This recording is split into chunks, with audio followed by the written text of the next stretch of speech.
Hola a todos.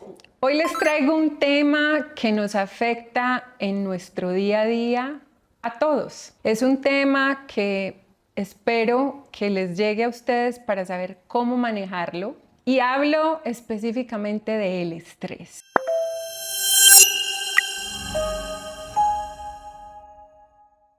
¿Cómo nos afecta el estrés en nuestro día a día? El experto de hoy es un amigo, es padre, esposo, pero ante todo una eminencia médica.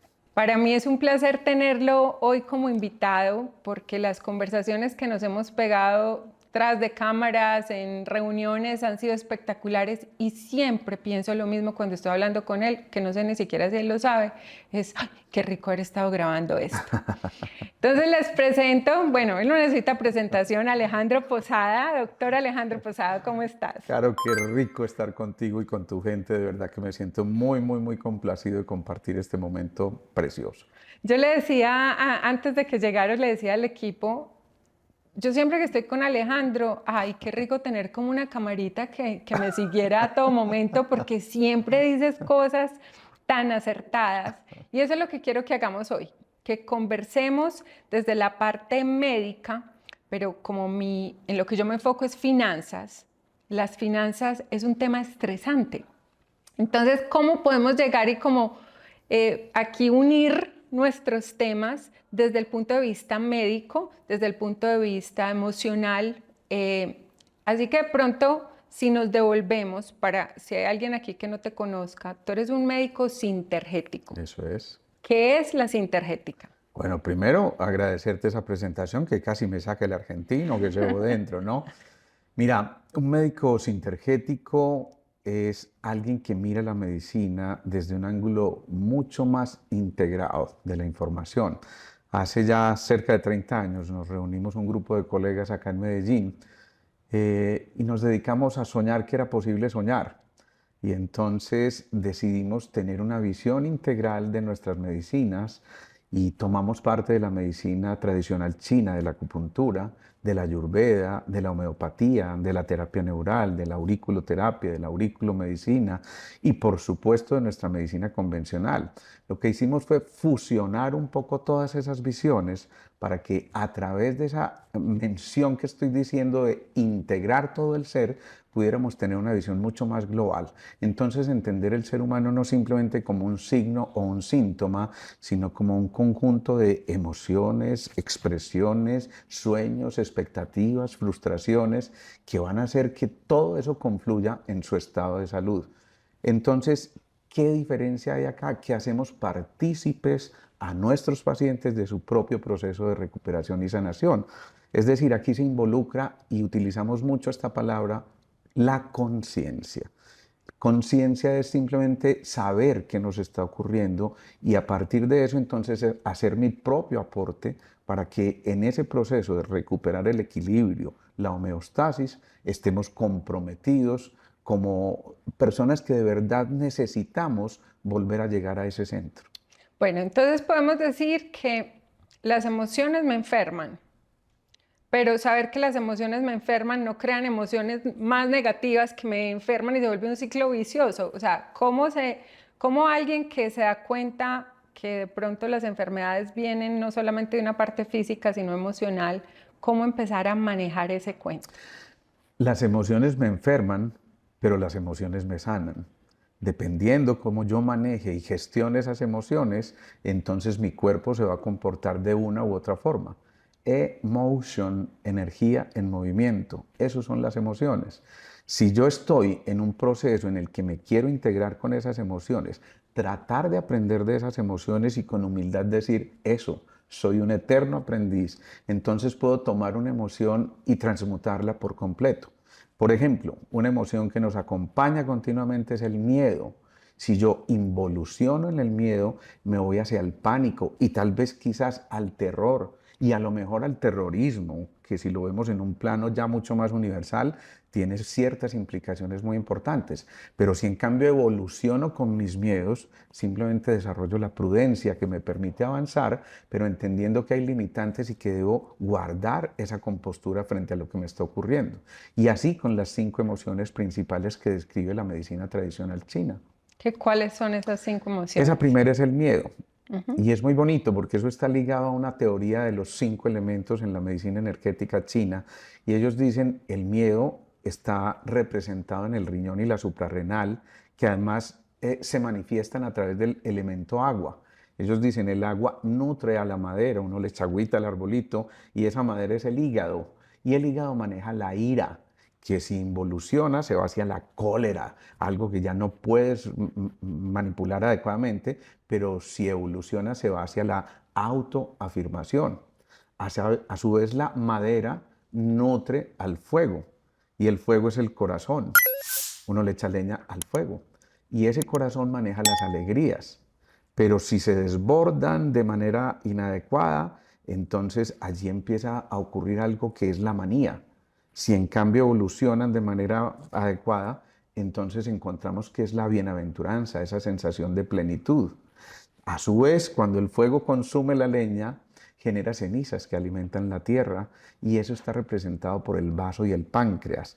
El vaso maneja las obsesiones, que se pueden ir hacia las compulsiones o hacia la consagración y entonces convertir esa emoción negativa en algo demasiado positivo y además agradable. Y finalmente, la tierra contiene al metal, que es el pulmón, y el pulmón maneja las tristezas, que si involucionan se van hacia la melancolía, pero si evolucionan hacia la serenidad y la calma.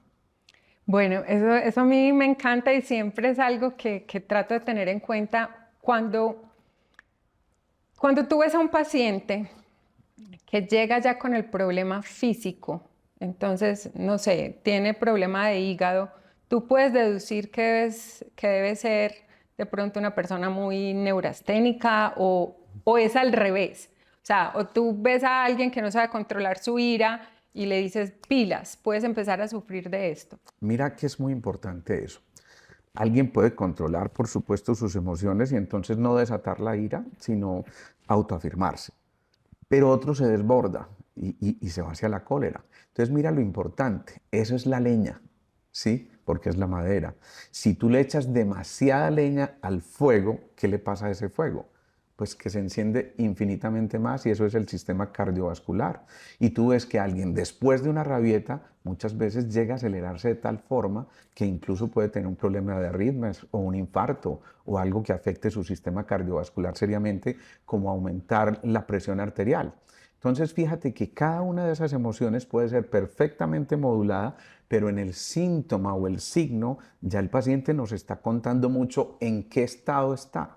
¿Y de qué manera entonces podemos empezar a abordar eso?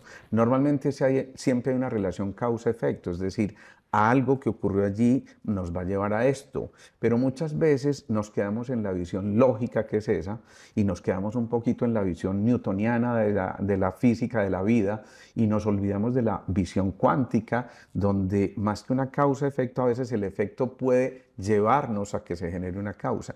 A veces nosotros podemos ocupar la posición del observador que visualiza primero lo observado y no necesariamente todo el proceso. Es decir, es casi que hacer el proceso inverso, pero yendo a una velocidad mucho mayor, que no es otra cosa que ese encuentro con la conciencia. Y por eso socorremos tanto con esa palabrita. Bueno, ahora, hablando de finanzas, Sí. yo me atrevería a decir que cuando alguien tiene problemas económicos, lo que más se afecta es o gastritis o el corazón. O sea, pues uno oye, no, este estaba que se quebró, le dio un infarto y ahí quedó. ¿Cómo vincularías tú esa parte económica, los temores económicos a ese tipo de síntomas?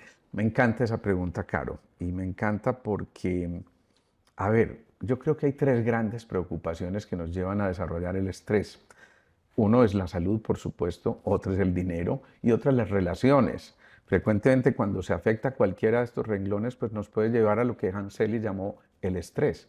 Existe un eu-estrés, el sufijo eu significa normal. Yo te digo, estás eutiroidea, significa que tu tiroides está normal. Pero ya cuando ese estrés se desborda, entonces todas las alarmas se encienden en nuestro cuerpo. Y muy especialmente hay unas glándulas, las suprarrenales, que como el nombre lo dice, están encima del riñón, que secretan ACTH, cortisol, adrenalina, es decir, todas esas hormonas del estrés. E inmediatamente se desborda toda una cantidad de comportamientos fisiológicos que alteran lo normal, lo fisiológico en nuestro ser. Entonces hay una taquicardia, empiezas con sudoración, alteras tu sistema gastrointestinal, tu sistema inmunológico, alteras los circuitos del sueño, es decir, cantidades de síntomas que pueden partir de allí. Pero ¿de qué depende dónde lo vivamos y en qué parte de nuestro cuerpo lo manifestemos? Es allí donde normalmente está la conciencia, o mejor, donde no está la conciencia. Por ejemplo, mencionabas una gastritis en ese que está preocupado por su dinero y a lo mejor ve que va hacia la quiebra en su empresa. Si él lo vive desde los apegos y dice, por Dios, es mi empresa la que yo cuide todo el tiempo y todo esto, y es desde los apegos, entonces toca el plexo solar, que es el centro energético, el chakra de los apegos y que tiene que ver con esa sensación. Pero si en cambio lo ve desde, no, me movieron el territorio, me voy a tener que ir del país, esto está demasiado riesgoso, no me puedo quedar acá, entonces eso toca el primer centro, que tiene que ver con el empoderamiento, el anclaje, el polo a tierra, la fuerza, el poder, la voluntad para realizar las cosas. Y entonces, ¿qué pasa? Que se afecta el primer centro y eso es la locomoción. Entonces nos afectamos las articulaciones de los miembros inferiores, por ejemplo, o nos afectamos el riñón como tal y nos dan unos cálculos de la fuerza que estábamos haciendo. Pero si en cambio lo vivo desde el aspecto relacional, no, es que definitivamente yo con esto voy a ir a una alteración en mi relación de pareja porque el amor sin dinero no funciona, por decir algo, como es la expresión de muchos, entonces toco mi cuarto centro y a lo mejor se me sube la presión, o toco mi timo, que es una glandulita que está ahí debajo, que es la que regula gran parte del sistema inmunológico y a lo mejor haga una enfermedad autoinmune. Pero si lo vivo Desde sostener calladamente, a los hijos, por por ejemplo. ejemplo, el sostenimiento de los hijos es el segundo centro, es el segundo chakra, y entonces me puede afectar de la próstata o de los testículos o de los ovarios o de la matriz. Entonces depende desde dónde yo lo viva, desde dónde ponga mi conciencia frente al suceso que estoy viviendo, eso me va a llevar a que la expresión externa, el síntoma o el signo, sea uno u otro. Bueno, hay alguien que en este momento está pasando por una situación económica muy difícil. Ya no hay, o sea, no tiene salida y es la parte económica, digámoslo así, que no tiene control y quiere prevenir que su parte física se le altere. Claro. Está en la niebla, o sea, Ujú. no sabe por dónde coger. Sí. ¿Qué puede hacer para mitigar un poquitico esos efectos físicos si está, como decimos en paisa, llevado? Primero, escuchar a Claro con Caro. Me gusta eso. No, mira, es muy importante. Cuando eso ocurre, ha habido un disparo tan violento de las suprarrenales que es, yo te pongo un ejemplo, como si tú fueras en una loma muy prolongada en tu coche, en tu carro, en tu vehículo, en primera. Es posible que llegues allá a la cima, pero seguramente va a llegar recalentado el carro y te va a decir, hey, un momentico, deme una pausa. Si tú recuerdas cuando llegabas muy ofuscada a tu casa, es que lo primero que decía tu papá o tu mamá era, a ver, mija, respira, respira. Y en esa instrucción hay una cosa muy importante. Recuerda tú que el pulmón, el metal, nutre al agua, que es el riñón. Si se recalienta ese riñón y esas suprarrenales por el estrés, el grado de estrés que estás manejando, entonces necesitas volver a nutrir esa agua. Es decir, recurrir al elemento que te va a ayudar a que ese riñón vuelva y esté sosegado, tranquilo. ¿Y cuál es ese? El pulmón. Entonces, lo primero, respira. Pero en la respiración, además, no simplemente estamos haciendo el ejercicio de llevar oxígeno al pulmón. No, es que la respiración es el maestro de todas las pausas. Cuando tú pierdes el rumbo, y esto para que todos tus seguidores lo entiendan, lo primero, la primera instrucción es detente. Es como cuando tú estás bailando con tu pareja.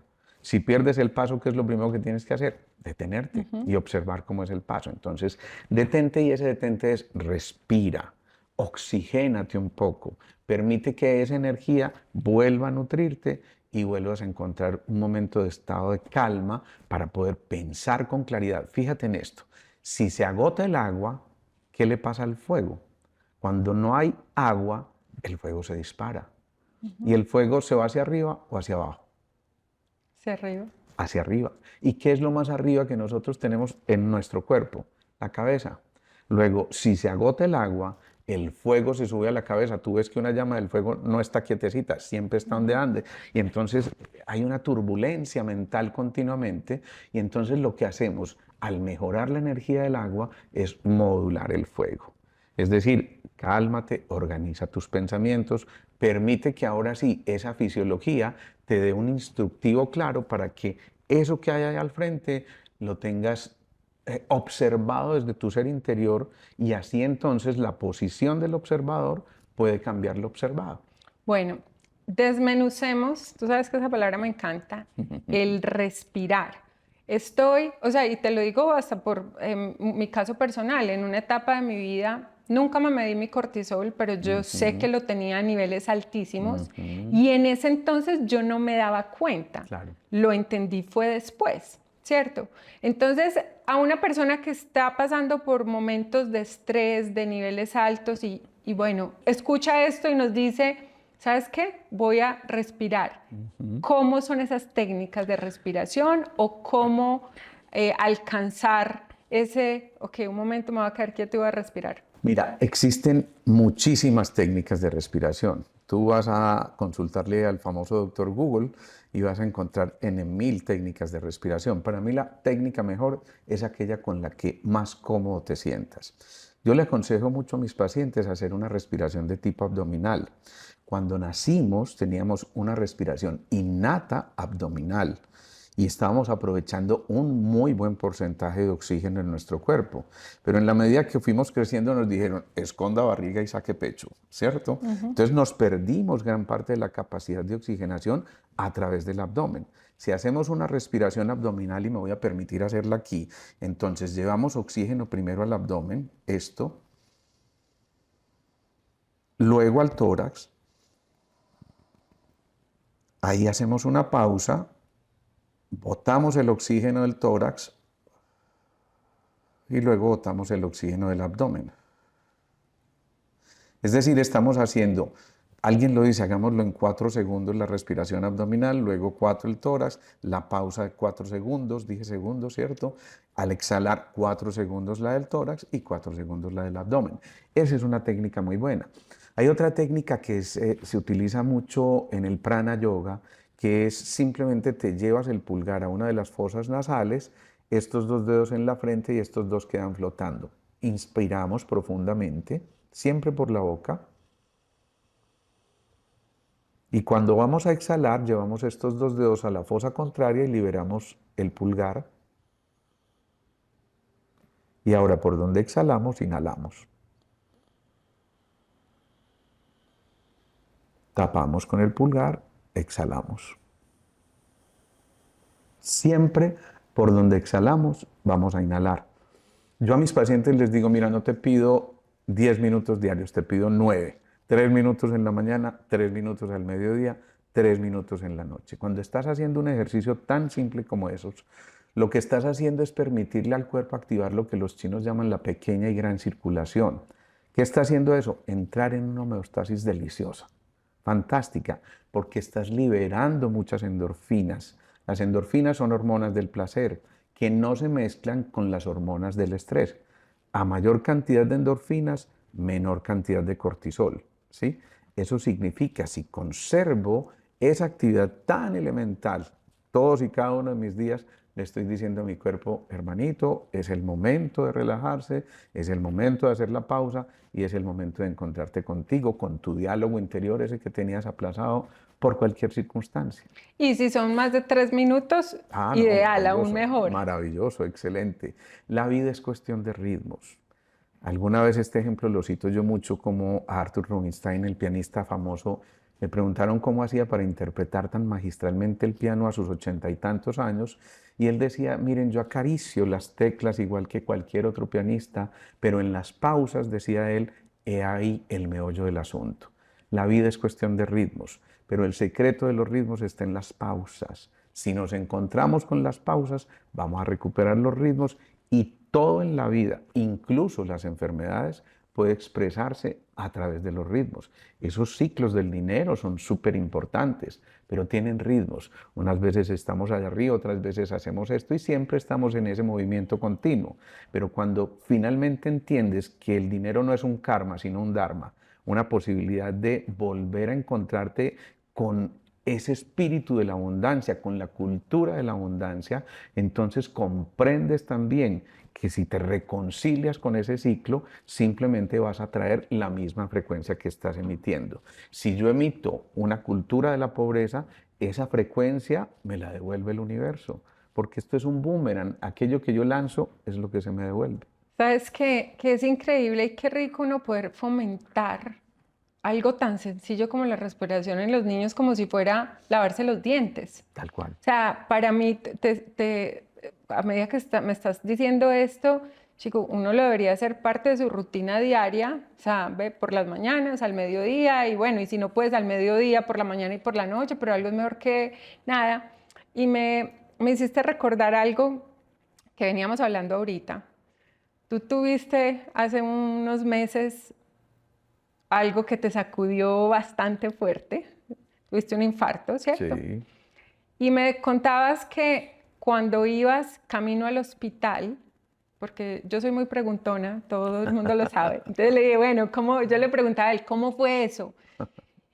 Y me dijiste que te concentraste en respirar. Sí. Así es, mira, primero era algo con lo que yo no contaba. Yo me ufanaba de llevar una vida muy tranquila, ejercicio, no trasnocho, no tomo licor, es decir, tengo unas costumbres que cualquiera diría, estaba haciendo todo lo Todo que bien. alguien tiene que hacer para que no ocurra un evento como estos. Sin embargo, somos vulnerables. Y ahí con humildad tengo que decirlo, soy más que un médico, un ser humano. Y bueno, me tocó esa lotería a mí, digo, es una lotería porque estoy viviendo un segundo tiempo y por fortuna muy bien, evolucionando perfectamente. Pero, ¿qué nos lleva a entender esto? Que definitivamente al entender que somos vulnerables, también tenemos que entender que hemos cultivado herramientas. Mientras yo me dirigía a la clínica, yo pensaba, y alguna voz interior me decía, todavía no es tu momento, sigue tranquilo, pero entendía que tenía que respirar, claro, sabía que si no oxigenaba mi corazón, pues obviamente la factura me la iban a pasar. Y en todo ese camino me fui haciendo el ejercicio respiratorio y yo creo que en gran parte mi recuperación se debió a eso, porque yo creo que primero, bueno, no me puse a reñir con lo que me estaba ocurriendo. Identifiqué claramente que eso estaba ocurriendo en mi cuerpo, digamos que por mi formación médica pude saber perfectamente de qué se trataba y actuar a tiempo, por fortuna, pero sin duda que una de las herramientas más importantes en ese momento fue la respiración.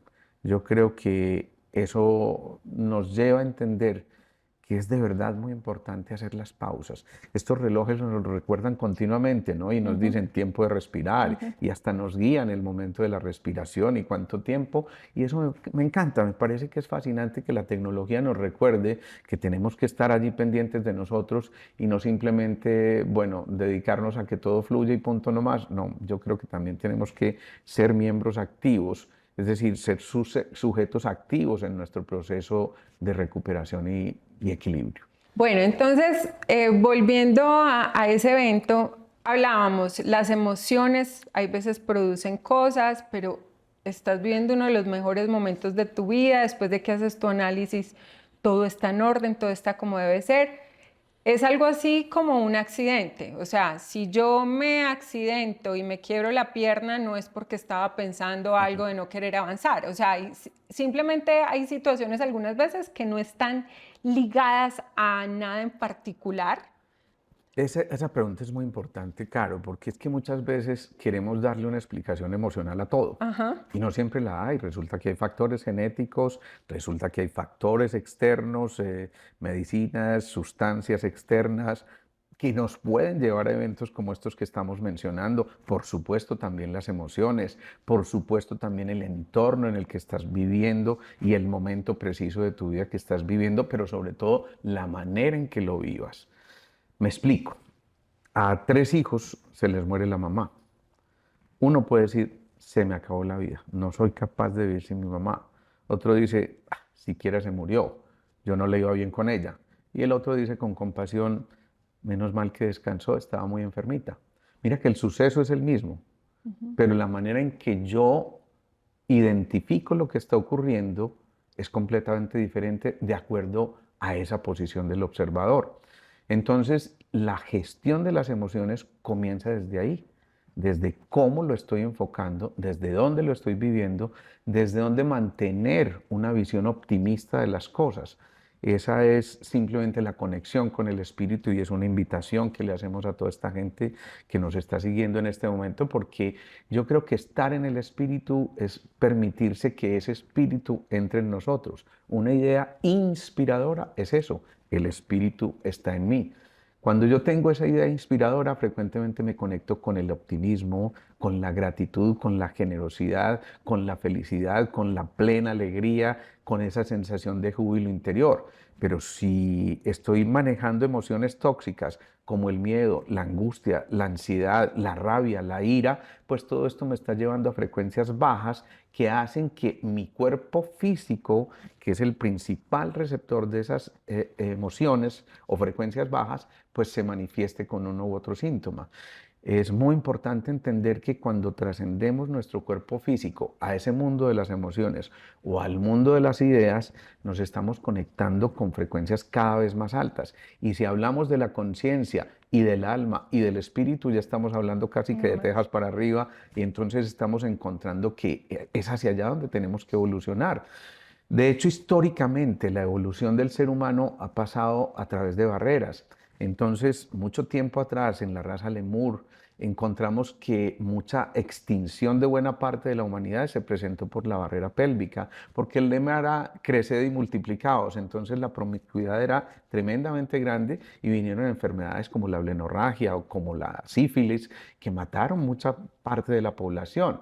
Digamos que superamos eso y ahora estamos en esta barrera que es la barrera diafragmática, donde ya aquí nos despegamos un poco del pasado y empezamos a tratar de entrar en ese presente, pero resulta que aquí están la mayor parte de las patologías del ser humano actualmente, entre el tercero y el cuarto centro, entre el tercero y el cuarto chakras. Aquí están las gastritis, las pancreatitis, las colitis ulcerativas, el colon idiopático, el colon irritable, todas esas cosas, y aquí están los problemas de tipo cardiovascular, los problemas de tipo autoinmune. Ahí estamos en este momento de la evolución y algunos ya están pasando a esta que es la barrera clavicular. Por eso hoy se empiezan a incrementar muchísimo las enfermedades mentales, porque al pasar esta barrera estamos conquistando nuestro polo neurosensorial y por eso si observamos los diarios de consulta de los médicos hoy en día y los comparamos con hace 30 años, la enfermedad mental ocupaba un 10, un 15%. Yo diría que hoy ocupa por lo menos un 50, 60% y eso significa estamos en ese proceso de evolución. Es decir, que soltar el pasado, llegar al presente y proyectarnos al futuro tiene un costo. Muchas veces el estrés se deriva de ahí. O nos anclamos en el pasado o nos hipotecamos al futuro y entonces dejamos de vivir este presente. ¿Cómo nos quedamos en el presente? Yo creo que entendiendo que la vida es única, irrepetible, feliz y que cada día tenemos una oportunidad maravillosa de conectarnos con el ser humano que habita en nosotros. Cultivar la alegría es volver al corazón, es volver al centro, es generar ese campo electromagnético producido precisamente por esa emoción tan profunda que es la emoción más ordenante del amor, para que ese campo electromagnético del corazón sea 5000 veces más potente que el campo del cerebro. Es decir, tal vez es un momento de entrar en el código del sentir y no tanto en el código del pensar. Cuando logramos identificar eso, yo creo que ya hay una evolución preciosa y entonces entendemos que el presente es eso, un presente, un regalo. Después de tu experiencia de vida, ¿qué aprendiste? Wow. Primero, ser tremendamente vulnerables y reconocer con humildad que no nos las sabemos todas, que es que cualquiera puede pasar por una experiencia como esas. Segundo, gratitud, infinita gratitud. Cuando iba pasando cada segundo después de ese evento, yo decía, gracias, gracias Dios mío por este segundo más que me regalaste.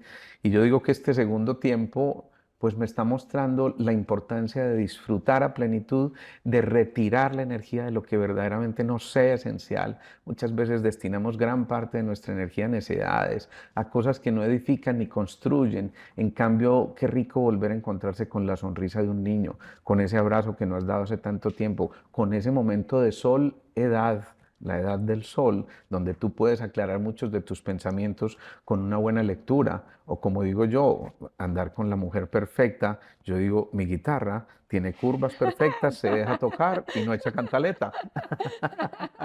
Es una cosa maravillosa. Yo creo que es eso, vivir ese momento, vivir el presente y vivirlo con humildad y vivirlo dispuesto a fluir, a entender que tal vez esas fricciones son las que generan resistencia y todo lo que se resiste persiste. Pues yo te digo Alejo cariñosamente, no por falta de respeto, él Me es el encanta doctor además. Alejandro. Me Pero encanta, el Alejo me encanta. te iba a decir, Alejo, tú dices 5 palabras y ya tengo, me quiero meter, o sea, se me abrió aquí un montón de posibilidades. Qué rico. Y quería tocar un tema que me apasiona, que es la biodescodificación. Sí. Pero eso nos da para una segunda parte. Entonces, yo creo que aquí podemos cerrar, como nos cerraste de una forma espectacular de lo que es ese vivir ese presente, ese regalo de lo que es estar en el hoy. Y si te animas, seguimos Yo con... feliz. Perfecto. No tengo ningún inconveniente, rico Bueno, compartir no. este momento. Qué alegría. Espero entonces que continuemos con el segundo tema, la biodescodificación. Cómo tu cuerpo se manifiesta para manejar enfermedades o padecimientos. Así que hasta la próxima, no se lo pierdan. Claro, es Diccionario, ¿qué es? como la manera en que ocurren las cosas se manifiesta a través de tu cuerpo, o cómo tú interpretas eso que estás viviendo para que tu cuerpo después lo exprese a través de un síntoma o un signo. Ah, no, perfecto, rodemos con eso entonces.